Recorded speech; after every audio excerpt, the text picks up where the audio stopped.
beautiful morning here in Florida. It's time to go racing the back end of the doubleheader for Indy Pro 2000. Drivers, those engines, ready to come to life as they work their way out of 12 into the road to Indy start zone. What kind of a punch-off do we get from the leader? Green, green, green!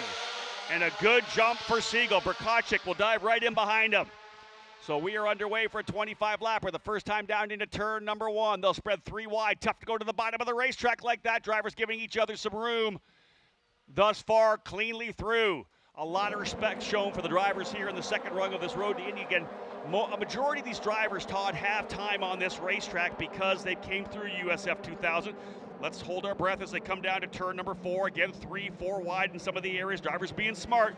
That's the way to get through the first couple of quarters here. You got 25 laps to race. As we've seen in the previous race here with some other series as well, corners 2, 3, and 4 can be a little tricky after you make your way through corner 1. It can catch you out, but everybody doing a nice job in the Indy Pro 2000 series. I'm anxious to see over the 25 laps how the tire strategy plays out. You mentioned the pole sitter, Nolan Siegel, who is on used tires, but Wyatt... he's actually on fresh tires. He's on the fresh tires. Wyatt Prikacic is on the used tires, and those that are starting deeper in the field with new tires, how much of an advantage is that going to give them coming through the field? Yeah, I think that's a key point in this race right now. As I said before, a handful of drivers that were further back in the pack in the race yesterday electing to come in and put those fresh tires on in an attempt to get a faster lap time to move themselves up the order. Wyatt Prikacic was the driver who really leveraged that as Prikacic locking it up coming into the corner. A number of drivers locking it up on the braking zone coming into turn 1 as we got lap number 1 in the books into lap number 2.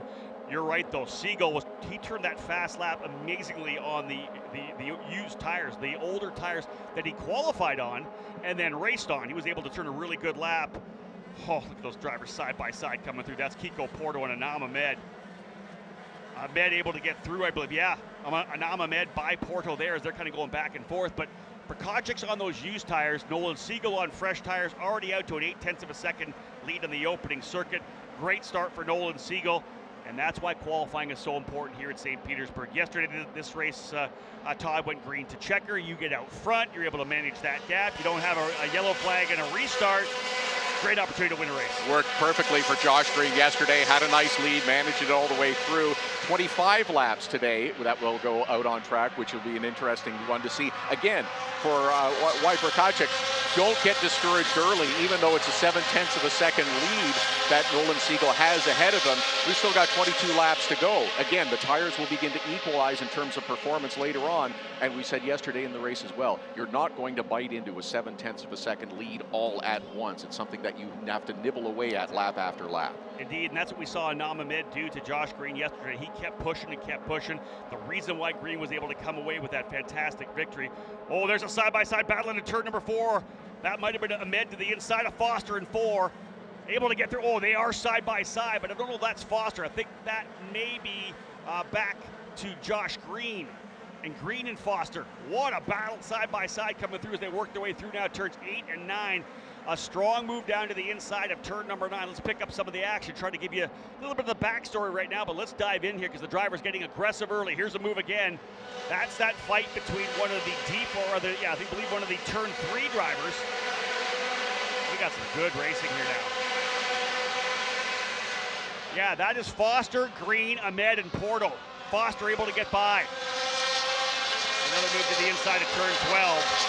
But indeed, Louis Foster, the number 90 exclusive auto sports machine, able to slide to the inside of Josh Green. Green started in 6th. He was up to 4th at one point, but Green even P5, pretty strong. We got drivers locking it up, both locking it up. What happened there down into turn number 1? Looked like two just trying to find the same piece of real estate heading into corner number 1. Just a little bit of a touch in tires, a little bit of smoke, and I wonder if they're getting caught out a little bit by that large marking on the end of the airport runway that's locking up the tires a little bit. You know, a thing every one of these drivers knows, when you try to go down to the inside of turn number 1, there's no rubber down yet there. It's still pretty dirty. The paint down there makes it even tougher. One driver most definitely damaged further back. You can see him slowing at the tail of the field. We'll try to pick up that driver. There's a wing damage there as well, so someone's lost a wing. So the contact potentially that happened as Todd picked up coming down into turn number 1. I was looking at live timing when we had that issue in turn number 1. So indeed, 2 drivers making contact down into turn number 1, into the braking zone. We'll try to pick those drivers up as they come through here for you. They're going to be late coming through for sure. We got a full course caution. Yeah, full course. You have to believe some kind of debris on the racetrack for that full course caution to come out. Looks like De Alba involved.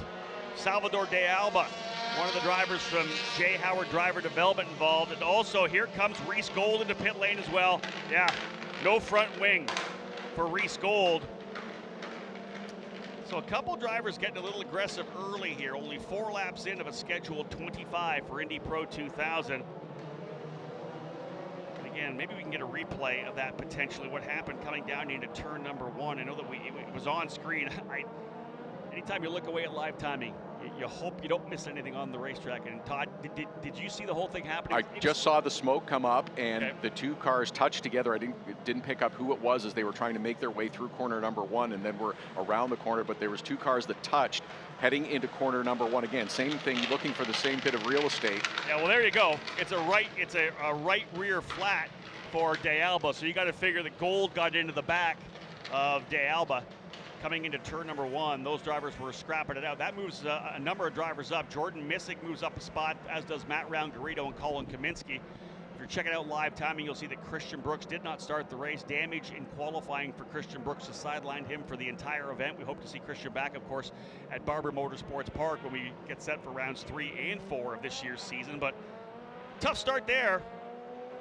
It's been a bit of a struggle for Reese Gold this weekend as well. Finished 7th in yesterday's first race of the weekend. I know that hopes were high for him coming into this season, making the move to Hunko's Hollinger Racing, expecting success. But again, it's a new team, he's moved to a new team, so sometimes there's a few growing pains as well. But it's been a struggle this weekend.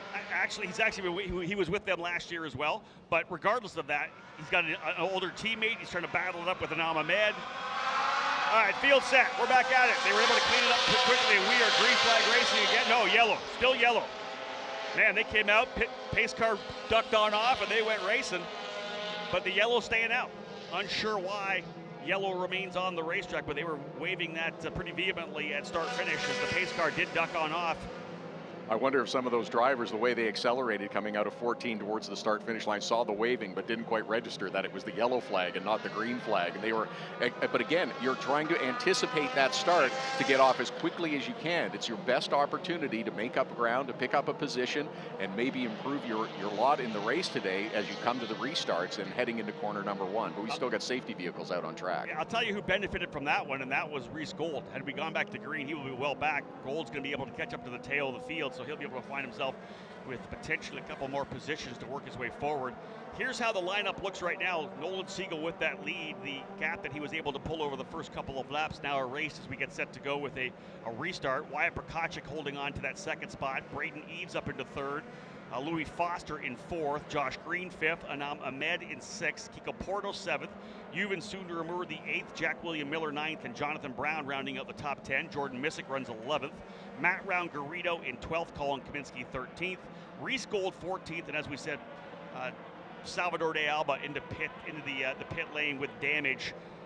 They'll go to work trying to get another right rear on that, and hopefully no suspension damage as well for Salvador with that contact. We weren't able to see a replay of the incident that we had in turn number 1, but just based on the damage, the right rear damage for De Alba and the front wing damage for Reese Gold, you can kind of extrapolate probably what happened.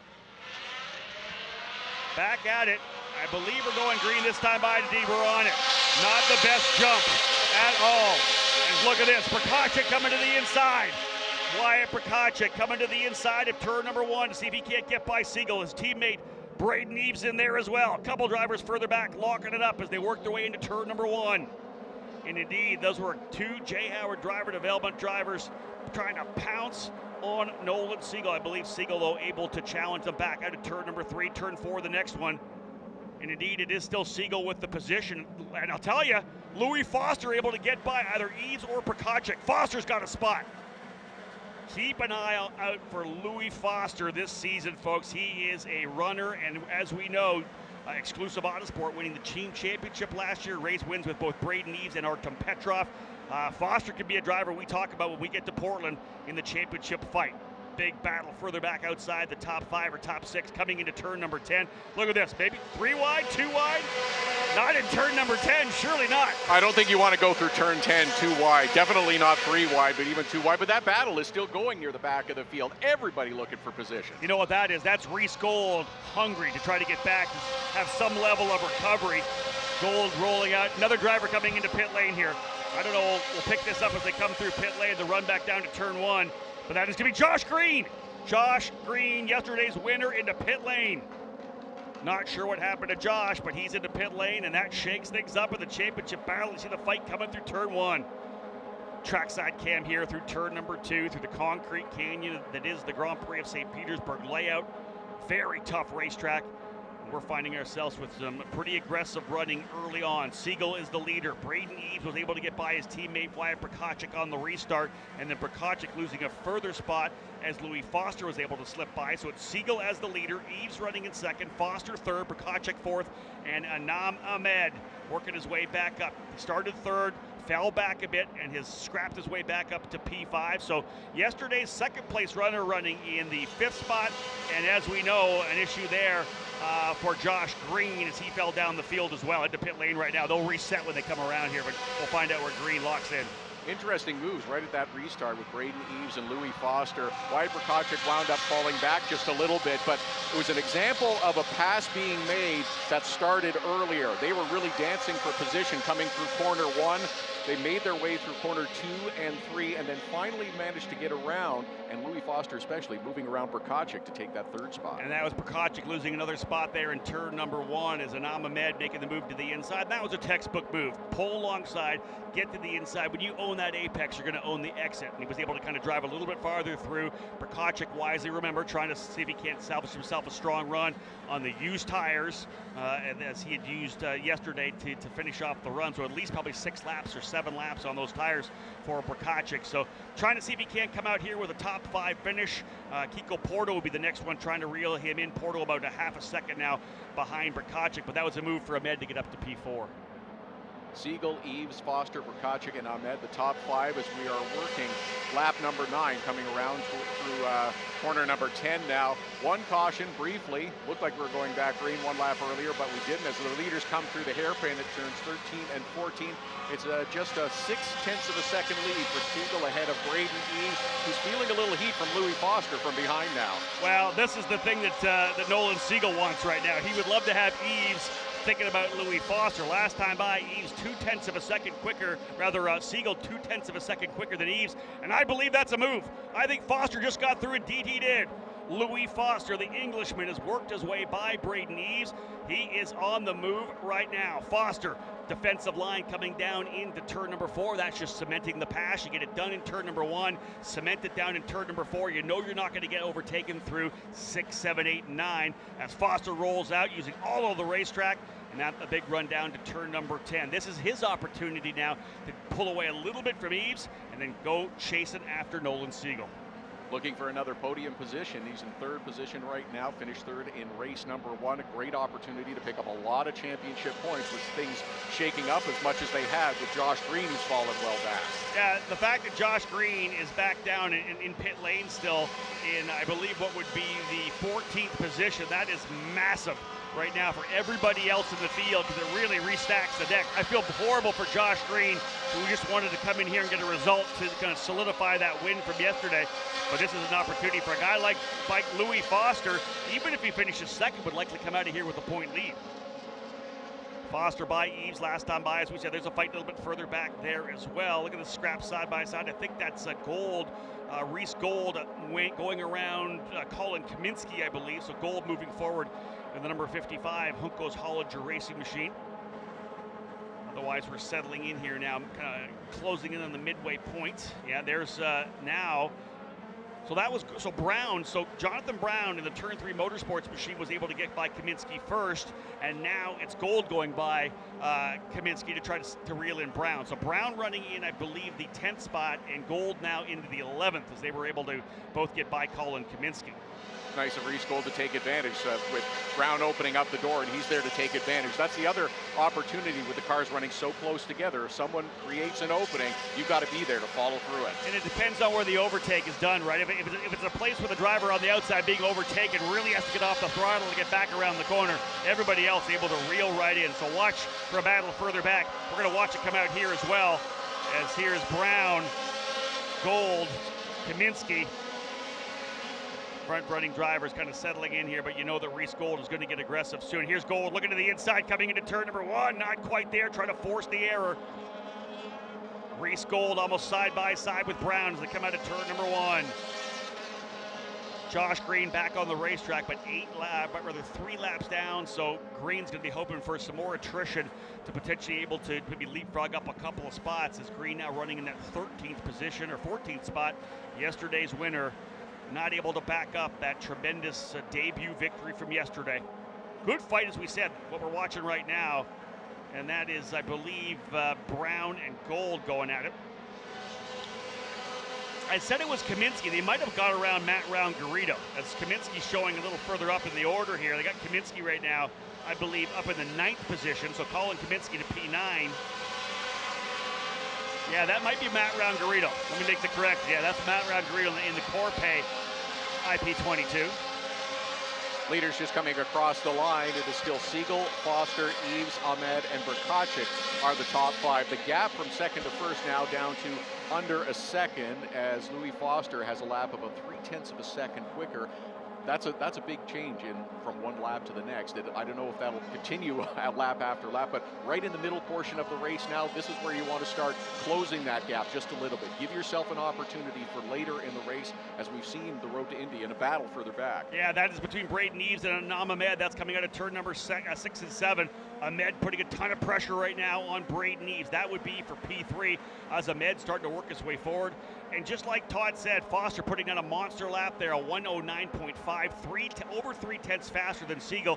He's got the gap to less than within a second. So Foster, most definitely the driver to move right now. Half a second quicker than more than half the field, 0.3 quicker than Siegel. We got ourselves a battle for a race win coming if this trend continues for Louis Foster. In fact, they're pulling a big gap as well, back to 3rd, 4th, and 5th, which is Eves, Ahmed, and Brkacic, who's still holding on to a top 5. Nice work for Brkacic, who lost a couple of positions but seems to have stabilized now. There's a bit of a gap between 5th back to 6th and Kiko Porto. He's got a little bit of breathing room, so he can focus on the cars ahead of him and try to improve his position.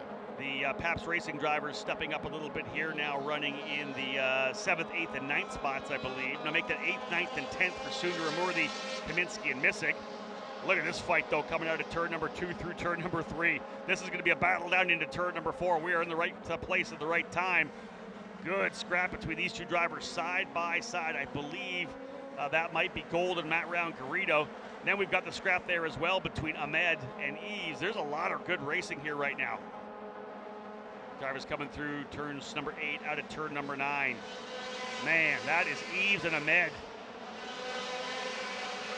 So again, just halfway through now, 13, 14 laps down as they come across the timing stripe, 14 laps down, and we'll have 11 remaining, 11 laps to go.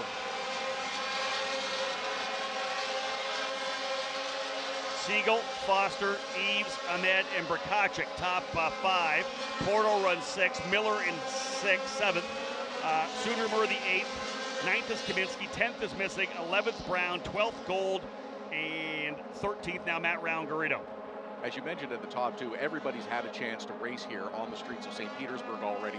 So there's a little bit of a known commodity in terms of what you're getting and understanding where the opportunities to creep up on an opponent are, where the best opportunities to pass are. Of course, it's corners 1, corner 4, corner 10, but now you've had the chance to do it once or twice. Now you know how to approach it when you do have the opportunity presented in front of you. And you know, the interesting thing is it's the gap between race 1 and race 2. As a driver, you're able to internalize the experience you just had. You're able to get a feel for it. You know, a guy like Louis Foster, first race ever here, first time ever on the street circuit, you get that feeling.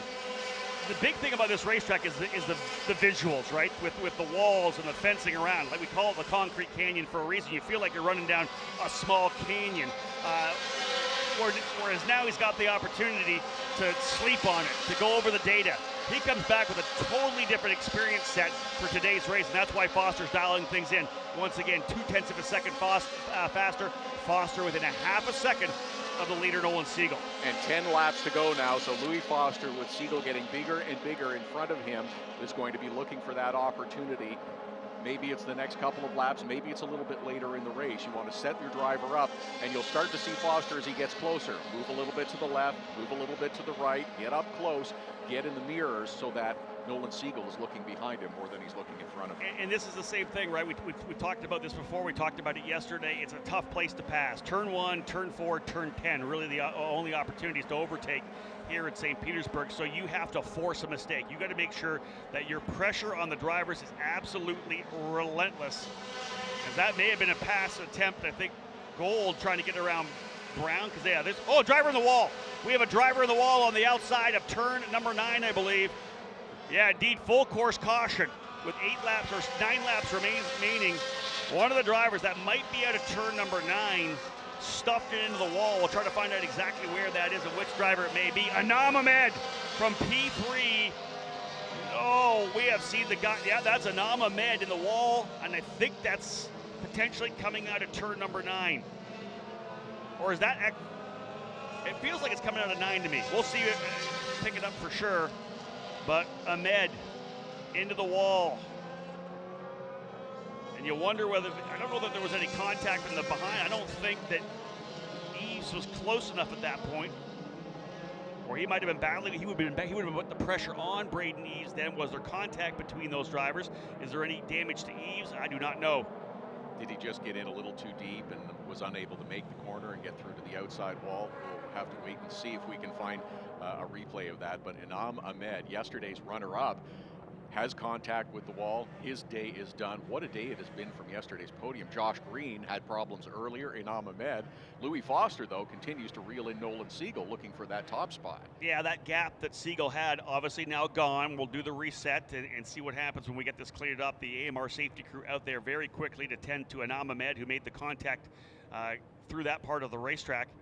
Field will stream themselves through here as well, led by Siegel, Foster, Eves in second, or rather Eves in third.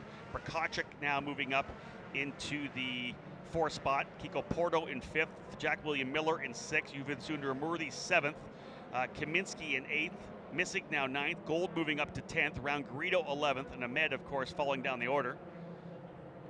So let's have a look at the replay here. Being told a single car incident for Anam Ahmed, probably pushing as hard as he can. And this is a track that you're running on the edge. Here comes Ahmed through, and literally just, I wonder whether or not he got into the barrier on the inside. The angle of his exit on that corner leads me to believe that he might have just slightly touched the inside of the racetrack.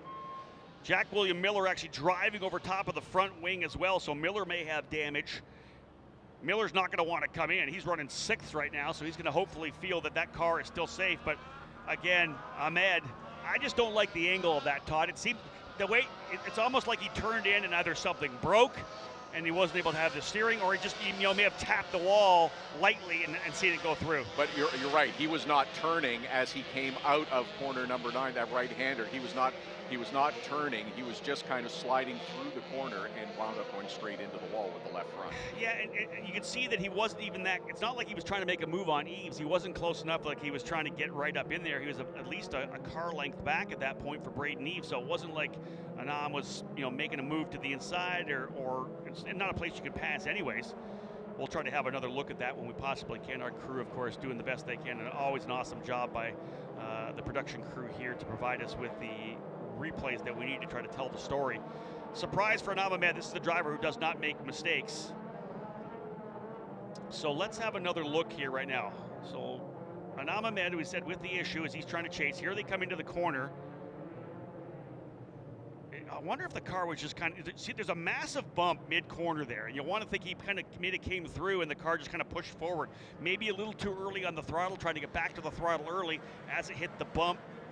potential. You can see he went just straight off the racetrack, no chance to turn at all. That car is definitely unsettled as he ends up Yeah. the left front into the wall. But you're right, you could see the front of the car kind of go up and down as he enters the right-hander, and that's something that the drivers look for and learn as they do the track walk before they start their on-track sessions, and as they run lap after lap, they'll understand that the approach to the corner, you want to avoid the bumps, you want to get through as smoothly as possible, but Inam Ahmed missed that, and he did hit that bump in this case, and looks like it unsettled the car. Well, you can see, yeah, you see how the car almost porpoised a bit, like in a back and forth. Well, if on the back set he gets on the throttle a little too early and all of a sudden shoots the car forward, he's got wheel in it to try to get the thing to turn. If all that weight comes off the front of the car, that's an issue. And that's one of the things you get taught early in a race car. If you're going through a corner and you're worried about it and you back off the throttle, what happens all of a sudden is it moves all your weight forward when you back off the throttle. It lightens the rear end of the car. In this case, with the front end getting light, if he rolled on the throttle to try to see if he could get a better run out at turn number 9,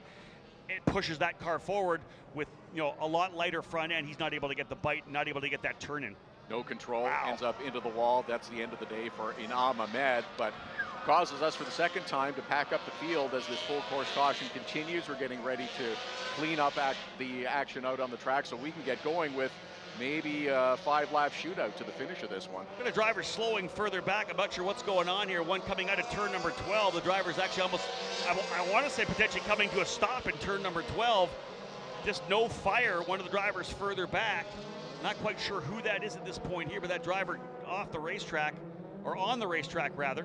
Here comes Josh Green back through. The rest of the field working its way through turn number 1, but there is a car essentially coming to a stop on the exit of turn number 12. So we're going to stay yellow here now until they can figure out what's going on with that driver. Not actually sure who that may be at this point, because they would have come by the timing stripe, the alternate timing line, so we don't see it here. Inam Ahmed is out of the race. Jonathan Brown, Josh Green back on the racetrack, but 3 laps down. Salvador de Alba out early. So being told it might be the car 27 of Colin Kaminsky, who has come to a stop coming out of turn number 12.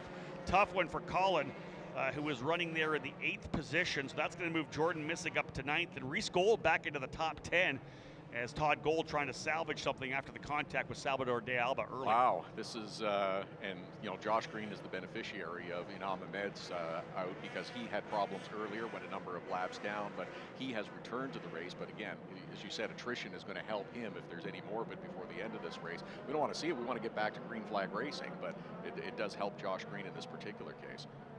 So I was saying turn number 9 potentially. Being told by Steve Whittick from TSO Ladder has got a better view of it. We don't have there's a screen you can get that has the position of all the drivers. It was actually turn number 4, and we know how fast that corner is. The big run down the corner and coming into the corner there. So it was indeed turn number 4 for Inam Ahmed, and as well Jonathan Brown was into the tires, I believe, in turn number 2. So a lot of action here early on. And at that speed, heading towards corner number 4, if the car is upset, you are definitely not making it through that corner, and you're going to find the wall on the outside. And it's a tight corner, too. Is. It's a 100% tight corner. I was surprised to see the car for Inam be so unsettled, but again, rolling through that corner, getting back on the throttle early. We saw him into the wall, Jonathan Brown into the wall. A little bit of attrition in the race here, and a couple of yellow flags. What this is going to eventually set up, folks, as we've got Colin Kaminsky back in.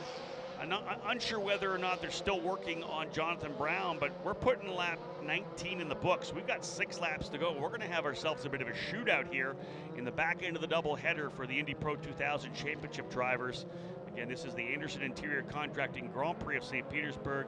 Todd, a great way to essentially break the silence here on a Saturday morning in Florida. What a way to get things started here at the Firestone Grand Prix of St. Petersburg, presented by RP Funding. This is the first session on track today. We've got lots more action ahead. The NTT IndyCar Series is up next with their final practice. Romain Grosjean was the quickest yesterday. We'll follow it up with Mazda MX-5 Cup, GT America Racing, and the IndyCar Series will qualify. So much happening on the grounds. We can see that the crowds are coming in, and it is going to be another very busy day here in St. Petersburg. Always a great event, great way to kick off the season for the Road to Indy as well as the Yeah, IndyCar Series. the only Road to Indy action on the day here today will be Indy Pro 2000. Our USF 2000 drivers will cap off their weekend here in St. Petersburg at 10:45 tomorrow morning.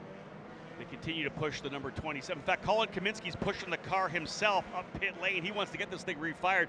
The AMR safety crew just brought him in and essentially dropped him off. That's all they were trying to get him going. The minute they were able to get him into pit lane, Kaminsky on the halo right now and getting pushed back. I think he wants to see if they can't refire. Because to be honest, Kaminsky, if he gets back out there, could finish in front of Josh Green still. There's an opportunity for him to still finish in that 11th spot. He does not want to give that up, so Kaminsky pushing back down. Not sure what the issue was for Colin, but we'll put lap number 20 in the books. It'll be 5 to go when we go back racing, and I believe we are going to go green this time by. It'll be a 5-lap dash. Nolan Siegel going to try to hold off Louis Foster and Braden Eves. The Lions from behind are hungry. Can Nolan Siegel hold him off? He punched the throttle coming out. Nice restart for Nolan Siegel. Foster not close enough to make the run. We are going to get a battle for 4th position, though, as Kiko Porto looking to the inside of Wyatt Prokachik. That's going to be a rundown. Check out turn 1. A little further back, look at the fight for 4th position, and it's Kiko Porto to the inside trying to fight it out here with Prokachik. They're going to go side by side, and he's through. Book it. Kiko Porto going to P4. Yeah, last year's USF 2000 champion, now to P4. First book of the weekend. That was really nice of Kiko Porto, who set that pass up coming out of the hairpin at 14, running down the long front straightaway of 2,300 square feet towards corner 1, and then as Prokachik goes wide a little bit through corner 1, he slides up the inside and has the position for 2 and 3. And that's it. Own the entry, and Apex own the exit. And indeed now Prokachik under fire from Jack William Miller in the red Miller Vinatieri Motorsports number 40. Yuvan Sundaramurthy and Jordan Missig right there as well. But again, move Kiko Porto up into the 4th spot. Watching the leaders though, let's see how this shakes out as Porto trying to close up on Eves. This is a great battle. Braden Eves, a former champion in USF 2000. Kiko Porto, the reigning champion. Top 4 drivers are going to be about a second coming by. They've been a half a second, pardon me. And now we are racing. Lap number 21 goes in the books. 4 laps remaining. It's a 0.3 of a second advantage for Nolan Siegel. Foster closing up on the draft into turn number 1. Foster round, Garrido pulling out and have a look to see if he can't get by Jordan Missig. You can see that this is the closing laps. Everybody's taking every advantage now that they can. You saw Foster was kind of moving a little bit to the left, getting in the mirrors of Siegel, looking for an opportunity to get around him, and really tight there. Yeah, Foster almost on the gearbox of Siegel, the American versus the Brit. As both living now, though, in California. Louis is relocated to Los Angeles, going to school out there. So he'll be in the U.S. throughout the season, and he is going to be a driver to battle for the championship. I'm telling you this, all the top 4 drivers have a championship intention. Siegel, Foster, Eves, Porto, of course, trying to follow in the footsteps of Kyle Kirkwood and Christian Rasmussen, who won both championships in their first years in the series. This is impressive racing here. 4 laps to go. Look at Foster. He's pulled a bit of a gap as well, Todd, on Braden Eves, which is going to give him a little more ability to attack, not worrying about the guy behind him. Coming down the straightaway now. Doesn't look like Foster's quite close enough as of yet, but they're definitely leaving Eves in the trail. Over a half a second. Foster back to Eves. There goes Foster to the inside into turn number 1. Can he get the job done? Foster to the bottom, not quite, and Eves is back right there. What a fight in these final 3 laps. Everybody looking for every position. Foster was not able to get around. It looks like Eves has closed up now as they go through 2 and 3. That's how you wonder whether, that's Eves deep in the inside there as well. Foster on the inside, he's thinking about Eves right now. It may not have been the right opportunity, maybe a little too early for Foster because he was pulling that gap on Eves. That gap, I think, would have extended a little more. These guys are hanging it out here now. Braden Eves smells blood in the water as he's trying to close up here on Louis Foster. I really believe if Foster held 1 more lap, there would still be a couple more to go. I think he would have pulled away from Eves, but now Braden right back into it. This is a guy with multiple wins here on the road to Indy. This is playing into the hands of Nolan Siegel, who you see is pulling out the gap now, and Louis Foster feeling the heat from behind from Braden Eves. Still none of the top 3 podium positions are settled in this one. Foster trying to stretch away from Eves again and go back on the hunt. You can see he's pulled probably about 4 or 5 lengths. You can watch him coming down into turn number 1 now. Your leader is Nolan Siegel, winner last year in USF 2000 after 3 years in that program. Eves closing up as well. Foster trying to see if he can't reel it in again. Maybe a little too early on that overtaking attempt down into turn number 1. Not able to get the job done, and that brought Braden Eves back into the fight. But I think what we saw yesterday with Miles Rowe trying to go after the race win, fighting with Thomas Naveau in USF 2000, These guys really want to win in this opening weekend to set the stage, to put your stamp on the series. That was Louis Foster saying, I'm here to go for that race win. And is Louis Foster also thinking, maybe I don't want to wait until the last lap to make that dash? It's the balance between patience and aggression, understanding that you still have a few laps left, but you can't wait until the last minute. Yeah, and if I'm able to make this stick, Braden Eves is going to be all over Siegel. I got this thing in the bag. The minute I'm able to get by, Eves is going to be pouncing to try to get second as well. This time you can see the gap there. Foster's developed a little bit more cushion, a little more comfort. Now you can put the focus fully on Siegel. Last time by, Foster was quicker by about 1/10 of a second. White flag flying though, final lap. Foster's not close enough right now. If they end this way, Foster will be the only driver with 2 podiums, as we saw Green and Ahmed out of the race. Green actually back into 11th, coming back 3 laps down, but this is the final circuit here for Indy Pro 2000, as Nolan Siegel looking to get a win here in his debut weekend in Indy Pro 2000. Siegel pushing hard, got a pretty good gap against Foster, but Foster is closing up. I think it's going to be too little too late. The only other opportunity would be a dive bomb down to the inside of turn number 10. But for a driver like Foster, with the other 2 drivers who finished on the podium yesterday finishing outside the top 10, a second place result would be amazing here for Louis, the Brit, trying to work on Siegel. He is not going to be close enough into turn number 10, I believe. They'll work their way down here indeed. Still about 3 car lengths back. Able to clear Braden Eves, but not quite able to get the job done. And again, it took a couple of years for Nolan Siegel to get that first USF 2000 win. He only has to wait to race number 2 in Indy Pro. We got rookies winning race 1. We got a rookie winning race 2. Out of California, the winner here in Florida, Nolan Siegel. Twin checkers for Siegel, the D-Force Racing driver. 0.7 of a second win over Louis Foster. What a race. Braden Eves holding on for that 3rd position. Kiko Porto. Porto finishing 6th yesterday, 4th today. Consistency is going to put him nicely into the point fight. But I'll tell you, Nolan Siegel challenged twice on restarts. Had built a bit of a lead, challenged late in the race as well by Louis Foster, trying to make a move down into turn number 1. This is one of those races that you can really cherish. You can savor, right? It's not a green to checker. I pulled out from pole. Nobody challenged me. This is I was challenged, and I stood up and showed you what I'm worth. Makes for a better story when you're retelling it years and years and years from now, doesn't it? Yes, everything they threw at me, I held. The older I get, the faster I was. Exactly. But congratulations to Nolan Siegel. Terrific run to claim the victory in race number 2 here in Indy Pro 2000 to kick off our Saturday. And Louis Foster, that's a very nice opening weekend as well, as you start now to think about the bigger picture in the championship. You have 2 podium finishes in your opening round. That really sets you on the trajectory towards that title. Hey, listen, and again, this is the thing. Louis Foster came into this weekend having never raced on a street circuit before. He should have been behind the 8 ball against all the other drivers he was fighting against, but I think what Foster showed you is his, number 1, maturity, and number 1, his ability to adapt to a new situation, right? Coming into a track like this one here at St. Petersburg, the different visuals, a new race car as well.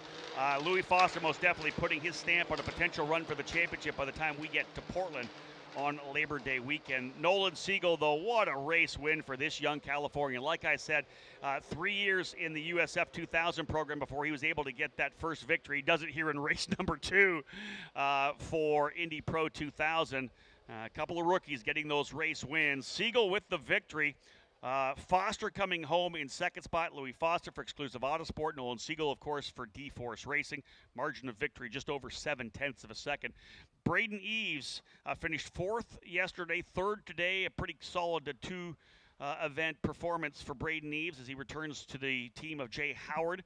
Eves in the number 4, the Ohio pilot, finishing in 3rd. Kiko Porto, as I said, 6th yesterday, 4th today. So Kiko Porto in 4th spot. Wyatt Prokachik leveraging, Todd, that strategy to put fresh tires on yesterday, move himself significantly up the order to the outside of the front row, and it pays off. He ends up with the top 5. Take that, and it comes up as we look at the rundown of the top 10. Wyatt Prokachik with the top 5. Jack William Miller, who didn't have serious problems after running over that wing of Inam Ahmed, which was very good. He comes home with a 6th place finish. Yuvan Sundaramurthy is 7th. Jordan Missig, Matt Round-Garrido, and Reese Gold rounds out the top 10. Yeah, Reese Gold, of course, as we know, had that contact with Salvador de Alba early, so for him to be able to come back and get some points up there into 10th, not the weekend I'm sure Reese would have wanted. 7th yesterday, 10th today. I think he would have liked to have had a better result.